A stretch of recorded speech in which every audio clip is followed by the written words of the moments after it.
It's your boy Fist in his house, bringing another great edition of Call of Duty from me to you, because that's what I do. And I'm today bring you this brand new It's Been on My Chest series. I've been waiting to do this for about 2.5 years. Kind of sat back and I was like, you know what? I was enjoying Black Ops 3. I'm enjoying Infinite Warfare. I have nothing bad to say about the games. I mean, there's every game has a little bit of bad things, but you know, there's no point of sitting there and crying about every little nuance that doesn't go your way. The main reason that I'm starting up this new Call of Duty series on Infinite Warfare, because I was rummaging through, looking through some videos. I was looking at Wings Redemption, some other ones, and I was looking back at some of Wings' videos, and one that caught my eye and kind of like put a spark under my, like, I want to do these videos. I want to express myself. I was never on this forum to make money or nothing like that. But it's just, I thought that Wings brought up a really good point. And that is, you know, Call of Duty 4 was a big game. And when Call of Duty 4 was out, then all of a sudden, people decided, hey, look, we're not gonna play World at War. We're gonna stay with Call of Duty 4. And Wings thought that World at War was a great game at the time, and didn't understand why people were still playing Call of Duty 4. Call of Duty 4 was a remarkable modern shooter, and people really didn't gravitate towards a World War II game. And so Wings thought it was a great game, but I think he said that people didn't understand the weapons or understand the game.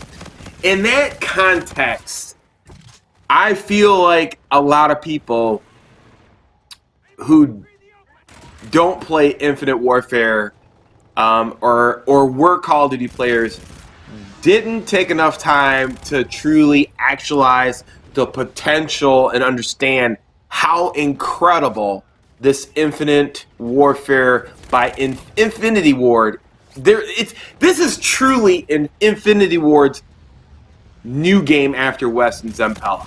I at the beginning I was very skeptical. I really didn't like the game too much, but I was like, let me play it, and then I came to a new appreciation after playing the game For Honor, and it made me realize, after playing For Honor and watching that Wings video, it made me realize, looking from the outside looking in, and it made me realize that if you've never ever played a game like For Honor, that game took 5 years to develop. And it's incredibly hard to pick up because of how much hand-eye coordination on the joystick. To be an efficient player and know what you're doing and put that into your controller and play the way you do. And it made me realize that not everybody, when they're new players that come to Infinite Warfare, this game is the 10th or 11th installment on Call of Duty, and Infinite Warfare is a culmination of all the Call of Duties, and I think this game is a tribute to, hey, let's make a game for the veterans, and it's really way out left field Call of Duty. And I really love that. I appreciate what Infinity War did. This game is incredible. I'm going to go over it in much more detail in the videos to come, and we're going to talk about details about the game. And the main thing is, I think people who are new to this game, that are used to like slower paced shooters, they just can't grasp. They can't grasp it. And then when I was looking online for Honor videos, I couldn't find videos that showed like hand movement and to coincide with the gameplay. It was too complicated, and I couldn't grasp the concept, and you have to do a lot of your own training, and it just, like, anybody who wants to learn, it's a lot of time, and so if you get beat up constantly, you just kind of want to just give up. Whereas in Call of Duty 4, it was an excellent game, and and it was the first of its kind, and people wanted to learn it, and they didn't care how many times they died. They were determined to learn it, and that's the way it was. I think the attention span we have today with all the great games that are out there is really short. And so these games that are made now compared to when new games came out, the movements were way simpler, and now they're super complicated.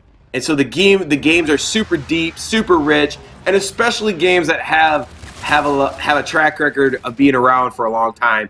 And then on top of that, you throw the fact that Infinity Ward had a 3-year developing process. I mean, this game wasn't even finished when it was released, but to run like it runs and to have everything, you know, the movement, and not be like, well, this doesn't work, that don't make sense, or, you know, and prior games you would realize that, okay, this just doesn't connect. Like, all that stuff makes sense, like the characters, the movement, and some people wouldn't know that because they haven't played the game long enough. And we're going to go into classes, we're going to go into weapon setups, we're going to go to map familiarity, we're going to go in all that stuff, because at the end of the day, I want you, I mean, if you really like this game and you're having a hard time, or, you know, maybe you're just going to give up because you think the next game's going to be boots on the ground, and that's all fine and dandy. You know, I just don't see how Activision, after three installments of Call of Duty with jetpacks and sliding, and they didn't even give the community a chance to absorb the game and understand it and learn it, and then switch back to boots on the ground. What are you going to do about the community that you left them without anything to do? I mean, you're going to go back to boots on the ground. So we're going to cover all of that. I know this video is unfinished. Until next time, it's your boy Fist. Stay tuned tomorrow. Peace. I'm out.